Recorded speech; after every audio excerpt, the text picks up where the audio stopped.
e ele me deu a missão de dar o aulão de domingo para vocês. Já aviso que não vai ser um aulão, vai ser uma palhinha aí. É uma das afecções mais importantes da parte ortopédica aí, que a gente tem uma casuística bem alta. Então, como a gente acaba postando muito sobre o tratamento, o pessoal muitas vezes acaba questionando, tirando dúvida no geral sobre a parte inicial aí, da doença do ligamento cruzado cranial. Aí já começa no nome, doença do ligamento, insuficiência do ligamento cruzado, ruptura do ligamento cruzado. Basicamente tem os 3 pontos aí na cronologia. A doença do ligamento é a afecção como um todo, né? Então ele vai sofrendo uma degeneração de forma progressiva, até que dado momento ele se torna insuficiente e por fim a gente tem a ruptura do ligamento. Então vamos lá, a base de tudo, a gente tem que conhecer um pouquinho do joelho.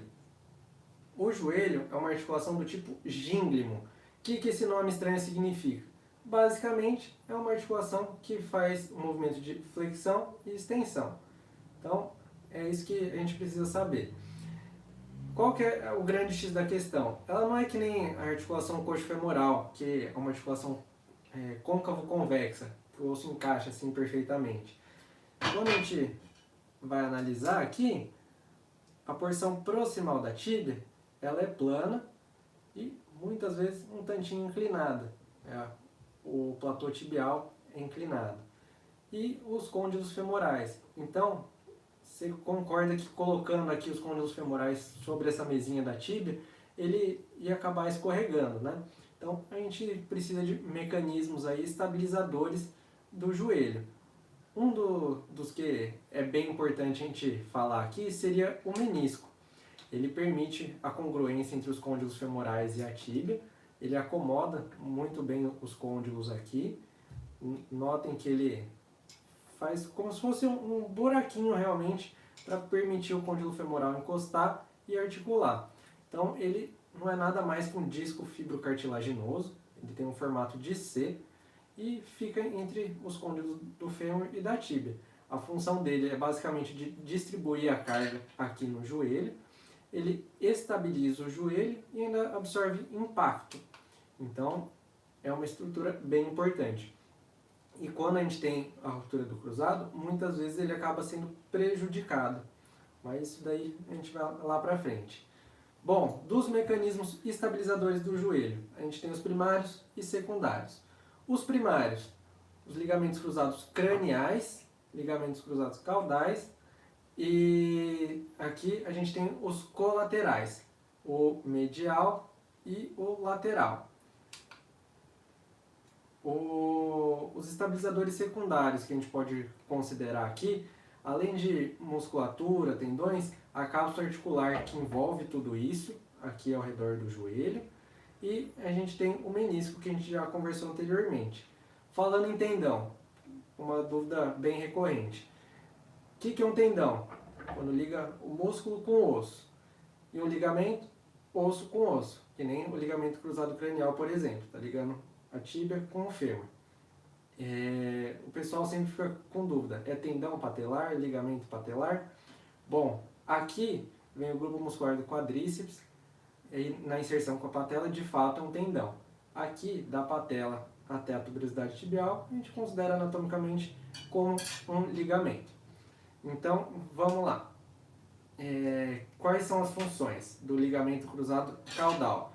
Ele impede o deslocamento caudal da tíbia, então ele impede que a tíbia venha para trás e que o fêmur vá para frente. E o ligamento cruzado cranial, qual que é a função dele? Ele impede que a tíbia vá para frente, o fêmur para trás, e além disso ele impede a rotação interna da tíbia. E qual que é a causa da ruptura? Em humanos é muito frequente a ruptura traumática. Então geralmente o pessoal está jogando bola, quem anda de esqui, é uma lesão relativamente frequente. E nos animais, a ruptura traumática é mais frequente em felinos e ela essencialmente traumática se dá quando tem uma hiperextensão exacerbada do joelho.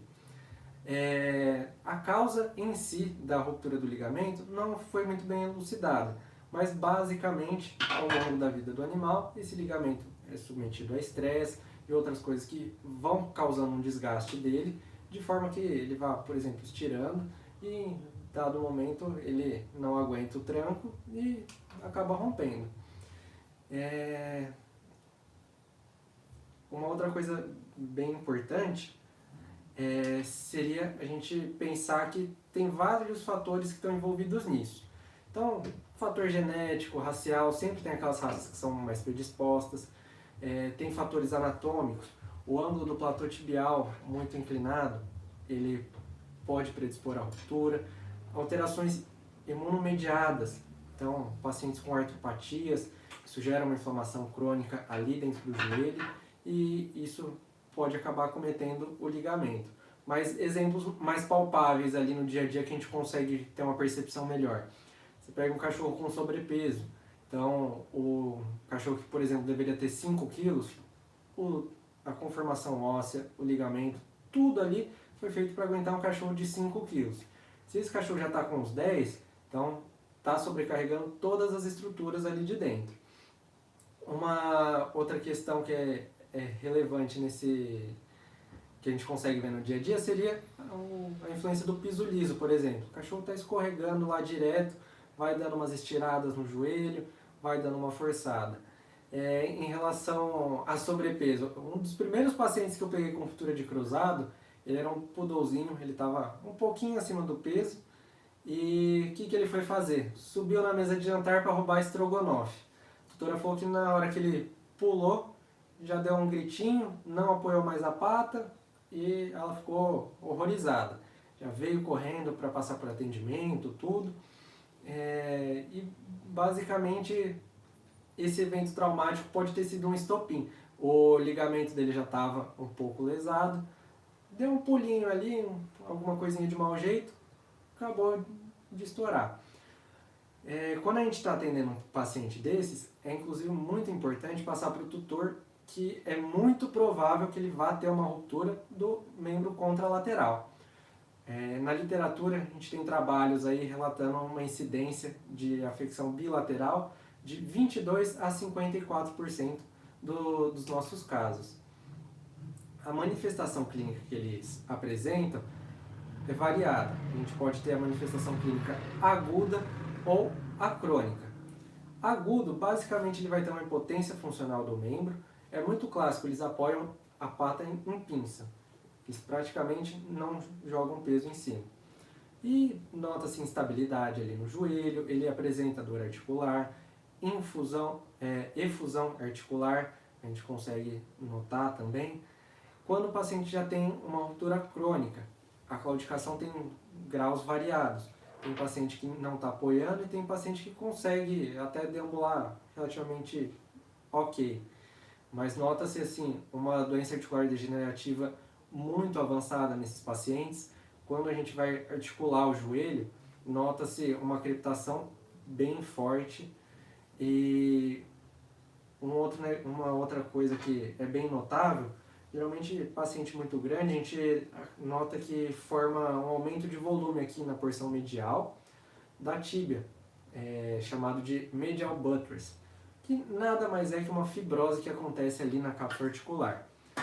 E um outro fato bem importante nessas lesões mais crônicas é que o paciente vai apresentar uma hipotrofia muscular. Beleza, a gente já sabe como ele chega ali no nosso atendimento. E o diagnóstico? O pessoal sempre fica com essa, quero resolver na imagem. O diagnóstico é meramente clínico. A gente tem 2 testes para diferenciar isso. O teste de gaveta e o teste de compressão tibial. Como que são feitos esses testes? O teste de gaveta, basicamente, a gente vai pegar o paciente, vai colocar em decúbito lateral, a gente vai ficar posicionado atrás dele e vai segurar aqui. Como que é a melhor forma de fazer? Indicador na patela, o polegar você vai colocar aqui na fabela, atrás do fêmur, a outra mão, indicador na crista da tíbia e o polegar na cabeça da fíbula. A gente trava o fêmur, não estava dando para ver. Bom, travei o fêmur. O que eu vou fazer agora? Movimentar a tíbia para frente. Aí a gente consegue iniciar o movimento. O fisiológico é que não tenha esse deslocamento cranial da tíbia. é para o joelho ficar estável. A gente vai fazendo a força e ele se mantém estável. O teste de gaveta tem que ser feito tanto na flexão como na extensão. Por quê? O ligamento cruzado é composto de duas bandas, a crânio medial e a caudo lateral. Qual que é a importância disso? A crânio medial, quando ela está intacta, não vai ter o teste de gaveta positivo nem na extensão, nem na flexão, porque ela fica tensa, ela fica tensionada tanto na flexão como na extensão. Quando ela apresenta uma ruptura, a gente tem a outra banda, a caudo lateral, intacta, ela é diferente. Ela só vai ficar tensionada quando estiver na extensão. E quando está na flexão, ela está relaxada. O que isso quer dizer? Quando eu pego e faço um movimento de gaveta com a banda caudo lateral intacta apenas, em flexão, ele vai ter movimento. E se eu deixar em extensão, eu não vou conseguir fazer esse movimento, porque a parte dela que fica tensionada ali ainda está patente. Então, a gente tem que se atentar muito a isso. Pode existir uma ruptura parcial de uma só das bandas e a gente consegue fazer esse teste junto com o teste de gaveta. Essa outra opção que eu comentei, o teste de compressão tibial. Muitas vezes a gente pega pacientes maiores que a gente não consegue fazer o teste de gaveta. Geralmente eles estão contraindo a musculatura, estão dificultando um pouquinho o exame. A gente consegue fazer o teste de compressão tibial. Basicamente, a gente vai pegar o membro do paciente e a gente vai mimetizar o movimento que ele faz para caminhar. Então, a gente pega aqui os metatarsos e a gente meio que força aqui a articulação tarso-crural para fazer esse movimento. Com a outra mão, a gente estabiliza o fêmur, com o dedo médio e o polegar aqui segurando o fêmur. O indicador a gente joga aqui na tuberosidade tibial e faz uma leve forcinha para trás, como se a gente estivesse reduzindo essa tíbia que está deslocada cranialmente. E faz esse movimento.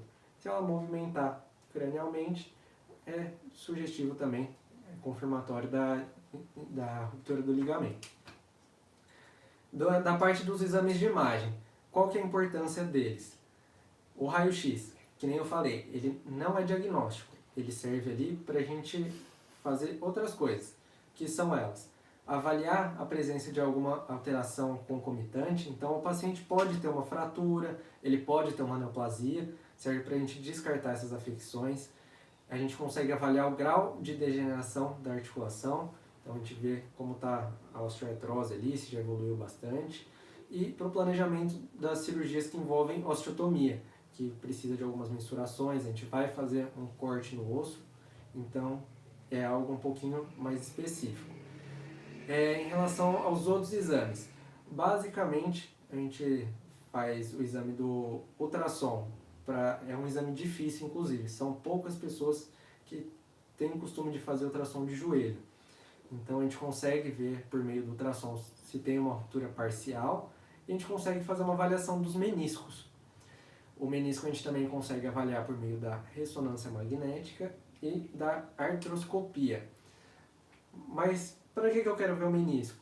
Quando a gente vai fazer a cirurgia ou quando a gente tem a ruptura no geral, esse movimento que tem de deslocamento, dá para ver direitinho aqui, o fêmur vai jogando o menisco para trás, a tíbia vai para frente e isso tende a lesionar o menisco. Ele é preso na tíbia por alguns ligamentozinhos pequenos e muitas vezes acaba soltando uma das porções dele. Então, na cirurgia, a gente faz uma artrotomia e remove a porção caudal ali, quando está invertida, o polo caudal aqui. Tá, mas como que eu vou saber se está rompido? Então, se tem alguma lesão de menisco, a gente pode pegar e lançar mão desses exames auxiliares, ou no transcirúrgico, que é o mais comum, pega e faz a artrotomia para inspecionar. Só que às vezes não vai ter essa lesão e a gente acabou abrindo a articulação à toa. Então, esse é o intuito de fazer esse tipo de exame auxiliar. Bom, o tratamento, agora que são elas. Existem muitas técnicas para tratar a ruptura do ligamento cruzado. Ou seja, se tem várias, nenhuma é 100% ainda. Hoje, a que a gente tem aí mais bem fundamentada é a TPLO, feita no mundo inteiro, de cães de 1 kg a 100 kg, sem problema algum, é uma das mais frequentes. As técnicas que a gente pode dividir em 3 nichos: as técnicas intracapsulares, extracapsulares ou as osteotomias corretivas. Das intracapsulares, a gente tem a mais recente agora, que é o Evolig. Ele funciona como se fosse uma prótese do ligamento. Então, ele, por meio de parafusos âncora, passa aqui no fêmur, na tíbia, e faz exatamente o caminho ali do ligamento cruzado. Das técnicas extracapsulares, a gente tem a sutura fabelo-tibial, a fascia lata e o tie rope. Osteotomia, TPLO, TTA, CBLO. Essas são as mais frequentes. Qual que é o intuito de cada um? As intracapsulares, elas mimetizam o ligamento, então elas tentam reproduzir exatamente a função do ligamento. Quando a gente pensa nas extracapsulares, elas estão pautadas numa fibrose que vai acontecer de longo prazo e vai acabar estabilizando esse joelho de forma secundária. Então, como exemplo, assim, a gente pega a sutura fabelo-tibial. A gente vai pegar e passar um fiozinho aqui atrás da fabela e juntar com a tíbia. Depois eu vou explicar melhor. Qual que é o intuito? Esse fio vai ficar patente por um período, vai segurar toda vez que o animal está andando, ele vai segurar. E com o tempo vai formando uma fibrose, e essa fibrose que vai manter no lugar. O que pode acontecer? Esse fio pode romper de forma precoce. Então a gente já fica com essa ideia aí. E a gente tem as osteotomias também. Elas promovem uma estabilidade indireta. Elas não vão mexer no joelho em si, como pensando na parte de ligamento, essas coisas. Elas vão alterar a biomecânica do joelho. Então, grosso modo, vai mudar a forma que as forças passam ali no joelho.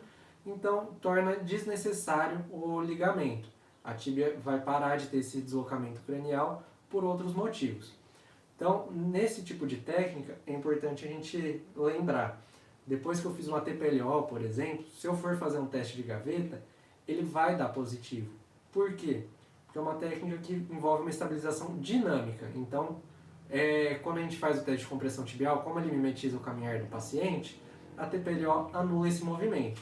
Então, ele é funcional. Mas se eu vou testar a gaveta, como a gente não mexeu no ligamento, nem estabilizou o joelho de alguma outra forma, ele não vai negativar esse tipo de movimento. Bom, sutura fabelo-tibial. Como que é feita? Grosso modo, a gente pega a fabela, que é um ossinho do sesamoide, ela fica aqui atrás do fêmur, na porção lateral, e na inserção do gastrocnêmio. A gente vai passar um fio e vai dar uma tracionadinha. Você vê que fica muito estável por conta do gastrocnêmio que está aqui. O que a gente faz depois? Vai fazer uma perfuração na tíbia e vai passar o fio aqui por baixo do ligamento patelar e ele vai voltar por essa perfuração que a gente fez. E a gente fecha um nó aí numa figura, vai ficar em uma figura em 8 que a gente fala, né? E basicamente é essa questão que eu falei. Ele vai segurar ali de forma inicial, vai formar uma fibrose e depois vai manter isso daí estável. Qual que é o porém dessa técnica? A gente tem que escolher bem os pacientes. Ela é indicada para pacientes mais leves, até uns 10 quilos assim, por conta de depender da patência do fio. E, obviamente, se a gente pega, sei lá, pensa naquele spitzinho que é espivetado, fica correndo a casa inteira. O fio provavelmente não vai dar conta de segurar todo o período que precisaria. Você pensa num animal com sobrepeso, também vai forçar em demasia esse fio que está ali segurando o joelho no lugar.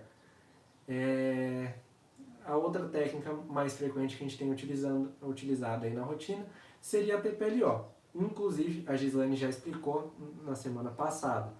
No passo a passo do planejamento, explicou tudo direitinho. Eu vou falar bem básico aqui para vocês, mas quem tiver interesse em aprofundar nisso daí, já dá uma conferida ali na aula da Gi. Então, basicamente, o que a gente faz com a TPLO? O platô tibial, ele é inclinado. Então, a gente pega e faz uma osteotomia semicircular aqui na porção proximal da tíbia e rotaciona ela para que fique com 5 graus. Então, a gente acaba deixando ele um pouquinho mais reto. Que seria, basicamente, o joelho semelhante ao do humano. Tanto que, quando o humano acaba rompendo o ligamento, não é extremamente necessário fazer cirurgia. Então, faz um pouquinho de repouso, não vai conseguir fazer atividade física, jogar bola, essas coisas, mas não vai perder a função do membro. Então, é basicamente isso que a gente acaba fazendo com os nossos pacientes. A gente transforma esse joelho inclinado num joelho um pouquinho mais reto, como se fosse um joelho humano. E, basicamente, vai fazer o apoio dele voltar ao normal. Então, é isso aí, pessoal. Era algo bem básico, mas para dar uma base aí em relação à insuficiência e à doença do ligamento como um todo. E o que eu faço, como faz o diagnóstico, a gente sempre vê o pessoal com muita dúvida, principalmente na relação do diagnóstico. Todo mundo pensa na parte do raio-x, tudo, e é aquela coisa que eu falei, frisando isso, o diagnóstico é meramente clínico. Então, vamos direcionar esse paciente para fazer os exames auxiliares ali, mas o diagnóstico a gente confirma fazendo o exame físico. Então, é isso. Muito obrigado. Tchau, tchau, galera.